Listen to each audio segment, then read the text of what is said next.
Okay, hi guys. Dengan saya kita ada Han. Syah. Okay, so Han dengan Syah nak tanya satu soalan simple je. Okay. Apa perasaan korang sebelum nak live ni? Perasaan mengujikan, excited, tapi at the same time nervous. Tapi kita yakin lah dengan environment yang kita tengok sana, tengah live, sini tengah live, kita dapat rasa aura tu. InsyaAllah lah kita akan buat betul lah. Excited. Nervous tu tak. Nervous tu tak sebab kita orang insyaAllah kita yakin.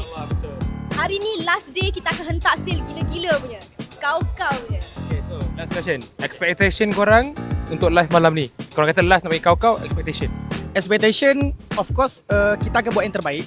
Tetapi kita akan always buat yang terbaik. Apa pun jadi pun, expectation adalah akan buat yang terbaik. Tak ada expectation yang bad lah. Semuanya expectation yang insyaAllah sale yang banyak and target yang capai, insyaAllah lah kita buat yang terbaik. Syah, ngikut apa yang Han cakap tadi lah. Senang buat kerja, senang buat kerja. Senang buat kerja, senang edit. Boleh cut je. Okay, so guys, korang jangan lupa malam ni Han dengan Syah akan live dengan boy sekali. Kalau korang nak harga runtuh, kita boleh beritahu harga runtuh. Boleh eh? Harga runtuh Han dengan Syah je yang akan bagi malam ni. Betul. Korang masuk, korang cakap saya nak harga runtuh, korang bagi. Korang akan bagi. So, jumpa korang dalam live. Bye guys.